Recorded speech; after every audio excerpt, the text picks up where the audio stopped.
ila hadratin Nabi Mustafa Muhammadin sallallahu alaihi wasallam jamil awliya wal anbiya wa ulama'is salihin wa salafuna salihin wa nakhudhu bi dzikri ila abaina wa ummahatina wa asdadina wa jaddatina wa usulihim wa furu'ihim wa nakhudhu bi dzikri ila masyayikhina wa muallimina wa asatidatina wa nakhudhu bi dzikri ila kulli man sara wa jama'a wa jalasa wa darasa fi hadzal masjid fi hadzal majlis fi hadzal sabah syai'un lillah. Al-Fatihah. A'udzu billahi minasyaitonir rajim. Bismillahirrahmanirrahim. Alhamdulillahi rabbil alamin. Arrahmanir rahim. Maliki yaumiddin. Iyyaka na'budu wa iyyaka nasta'in. Ihdinas siratal mustaqim. Siratal ladzina an'amta 'alaihim ghairil maghdubi 'alaihim waladdallin. Amin. Bismillahirrahmanirrahim. Qala al-musannif rahimahumullah wa nafa'ana bihi wa bi ulumihi fid dharain. Amin. Sampai ad-dalku. Nomor ketiga, anwa'ul mutahharat atau mutahhiras juga bisa. Alat-alat yang bisa digunakan untuk bersuci. Yang ketiga adalah ad-dalku, menggosok. Kalau diterjemahnya itu yang saya share PDF sampai halaman berapa itu? 205. Ad-dalku menggosok atau menggaruk bisa ya. Ngucek juga bisa. Wa huwa mashul mutanajjis alal ardi mashan qawiyan bahita yazulu bihi atharun au ainun najasa. Wa huwa mashul mutanajjis. Yang dimaksud menggosok di sini adalah mengusap al-mutanajjis, barang yang terkena najis. Barang otomatis yang berhubungan dengan beribadah. Rumusnya ada 3, badan, pakaian, dan tempat ibadah. Alal ardi, baik itu yang di atas bumi ya, tanah maksudnya. Mashan qawiyan, dengan gerakan usapan yang kuat, ngucek, gosok, menggaruk. Intinya tidak hanya sekedar dibasuh. Bahisan yazulu bi atharun au ainun najasati. Sama dengan apa namanya, hingga bekas, atharun bekas, yazulu bihi hilang, au ainun najasati, atau bentuk dari najis itu sendiri hilang. Wa mislud dalki, dan juga disamakan dengan ad-dalku, menggosok, al-hattu, mengerok. Jadi misalnya kadang kalau ada najis yang keras, kita harus ngerokin kan, atau apa namanya, kita sisir pakai pisau yang agak tajam, benda yang agak keras supaya hilang, karena dia sudah mengeraskan najisnya. Wal qasru, dan juga apa, menggosok. Ini berhubungannya di pakaian, di tempat ibadah harus digosok pakai sikat dan benda-benda yang kasar yang lain. Bil audi awil bil yadi, baik itu dengan tongkat, bil audi au bil yadi, atau dengan tangan. Wa bihi yadhuru al-khuffu, khuffu bukan khuffu ya. Khuf, sepatu yang digunakan untuk berwudu. Wa na'lu al-mutanajjis, dan sandal yang terkena najis. Tapi ini sandalnya orang Arab. Sandal yang dibuat dari apa? Ayunan jerami gitu loh. Tali apa namanya? Ayunan jerami, talian jerami, yang nggak bisa disamakan dengan sendal kita sekarang. Maksudnya gini, kalau dulu, zaman dulu orang Arab sholat pakai sendal, karena masjidnya memang latarnya pasir, tanah. Jadi mereka sholat pakai sendal, tapi sendalnya sendal yang tipis.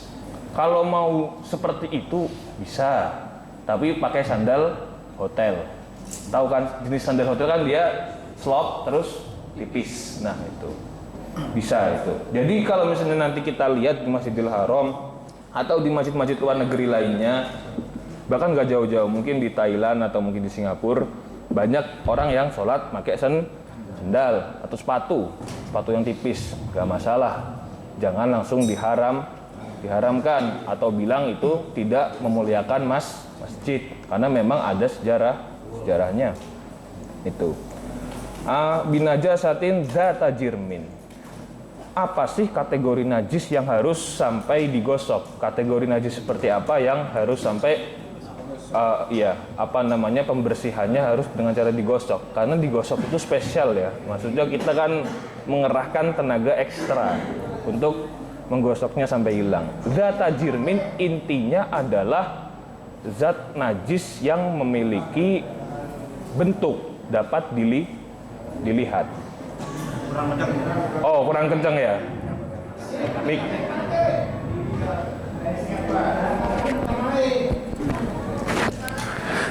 Ini yang mana sih?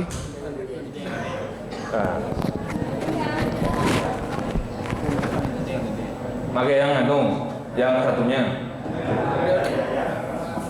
Zat jirmin, zat yang apa namanya, najis yang memiliki jirem yang dapat dilihat. Pernah dengar najis yang jism enggak?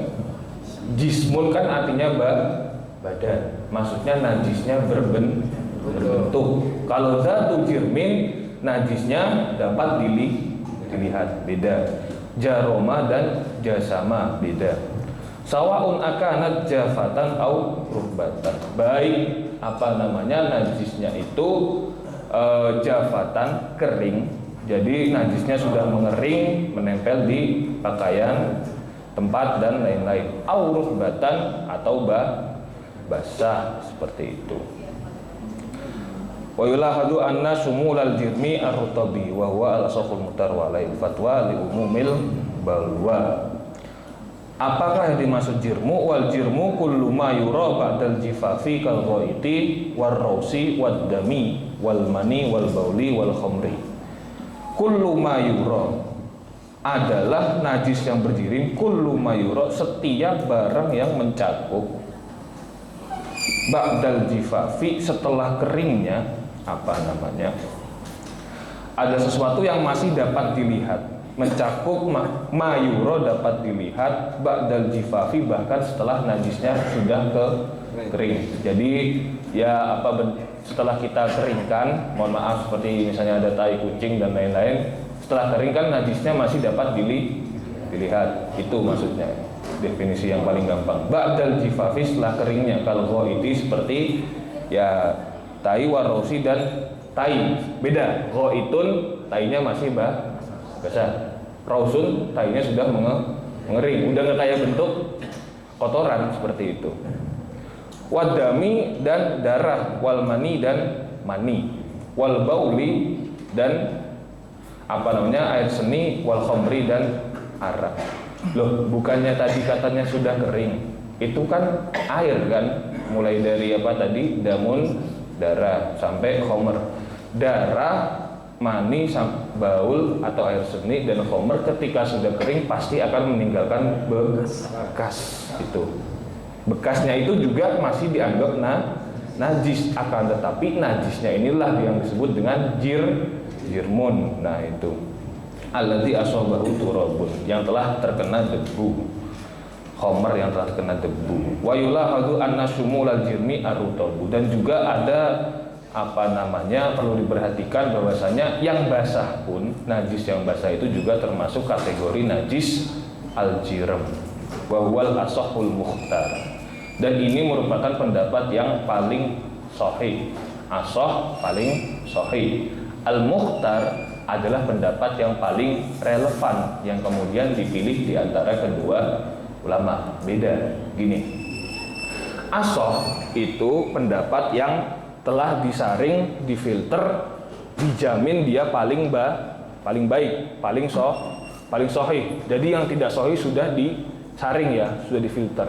Kalau mukhtar maksudnya dalil yang dipilih itu dari sekian dalil asah atau bahkan hasan, dari sekian banyaknya dalil yang sahih, dipilih yang mana yang paling bagus.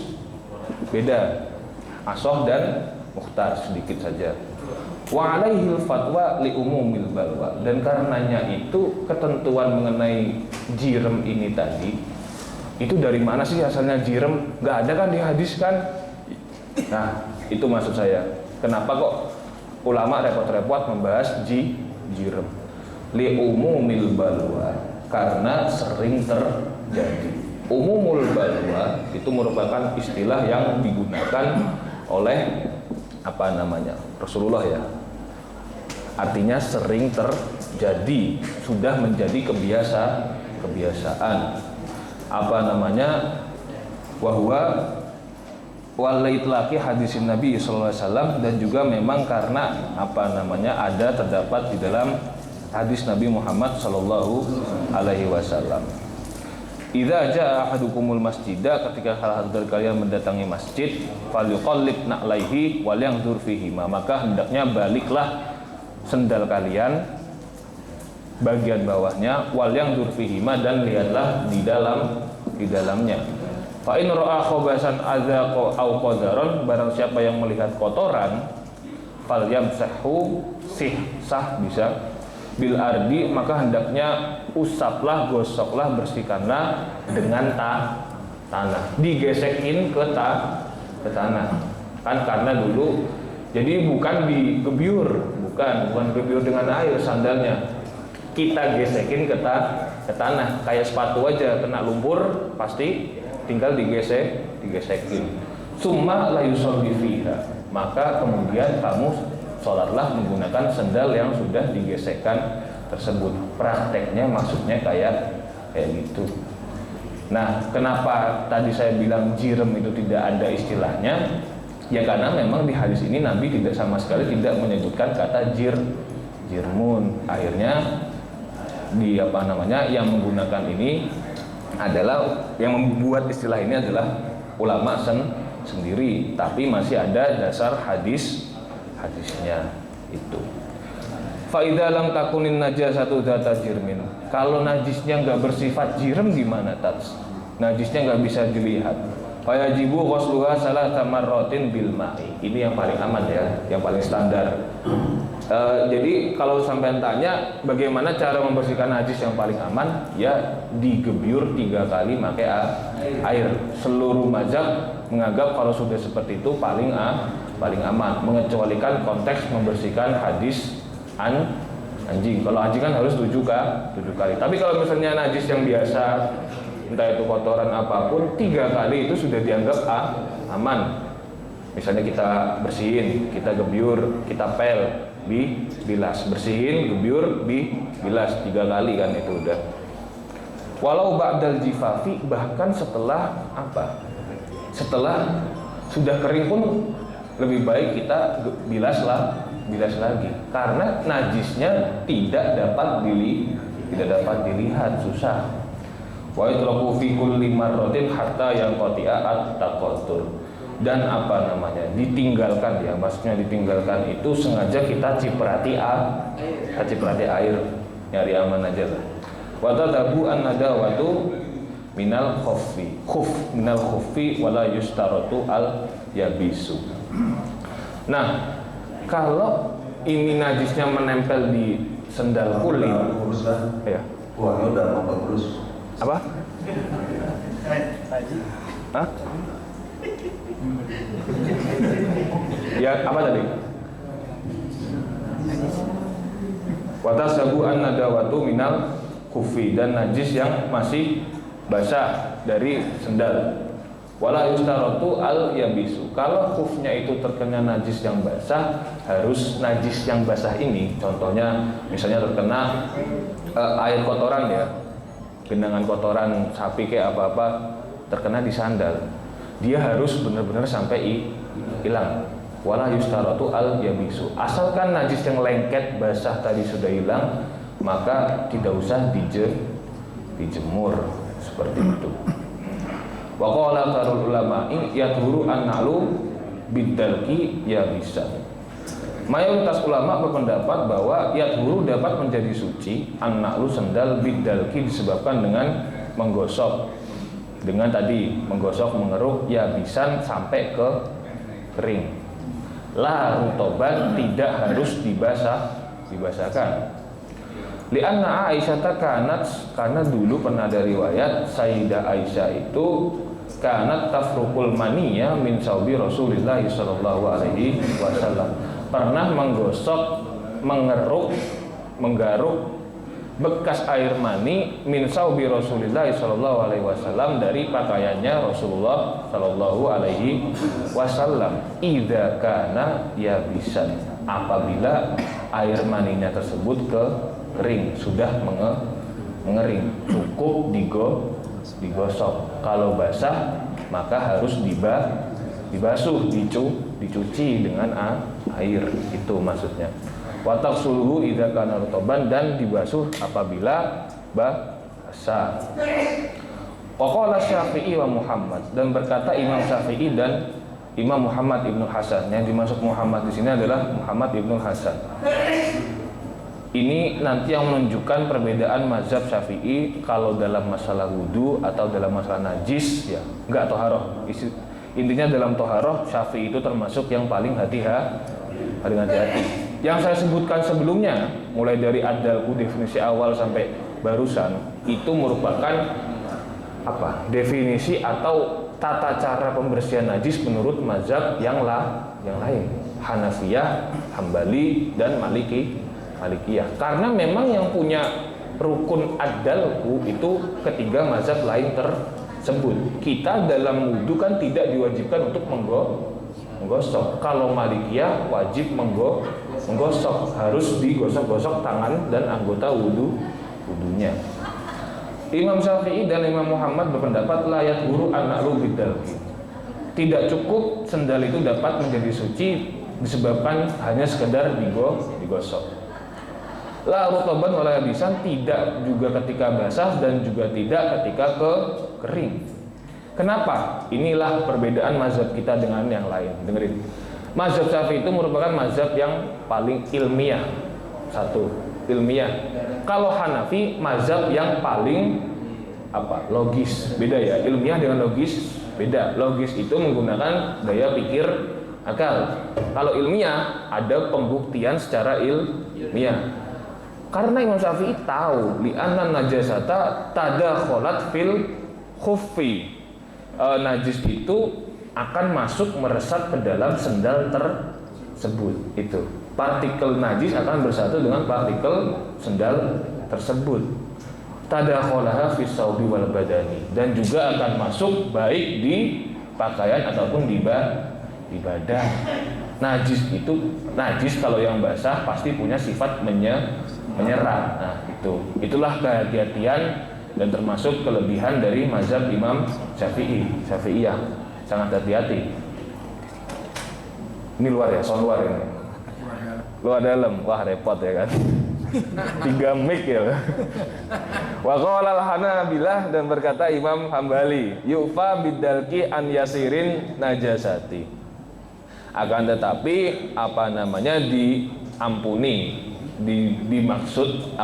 dimasukkan ke dalam kategori najis makfu anhu, najis yang dimakfu. An yasirin najasati, kalau najisnya itu kecil atau gampang untuk dibersihkan. Wa illa wajaba, kalau tidak wajib ghusluhu, maka wajib dibasuh.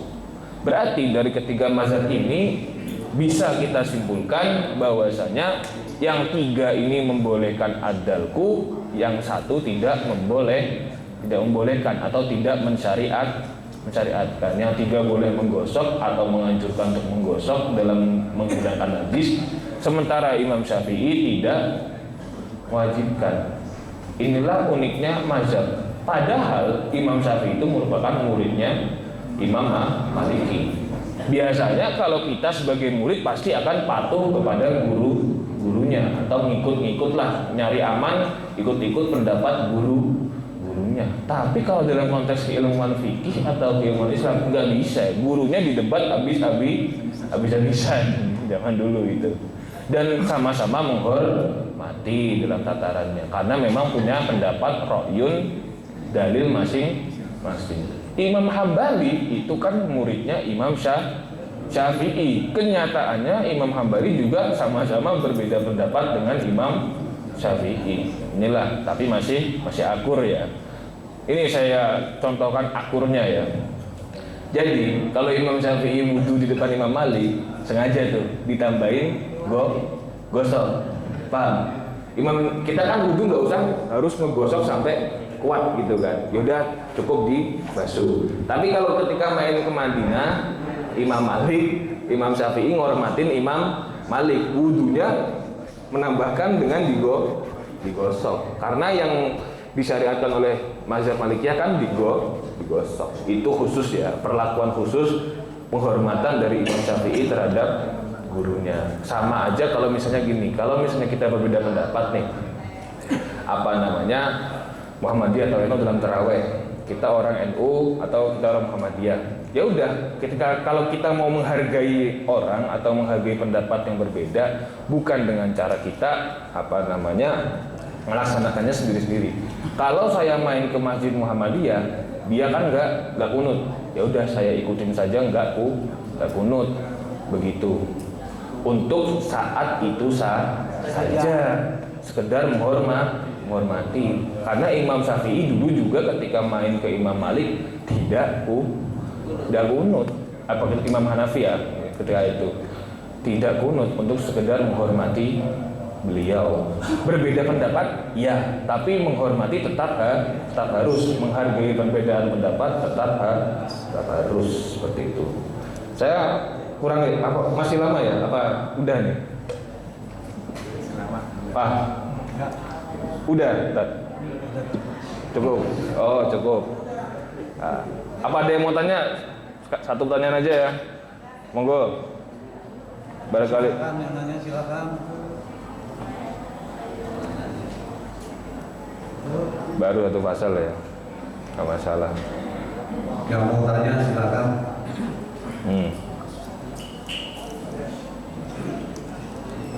Karena cukup Kalau nggak ada, saya tutup. Kurang lebihnya saya mohon maaf. Akhirul kalam, wallahu muwaffiq ila aqwamit thoriq. Assalamualaikum warahmatullahi wabarakatuh. Waalaikumsalam.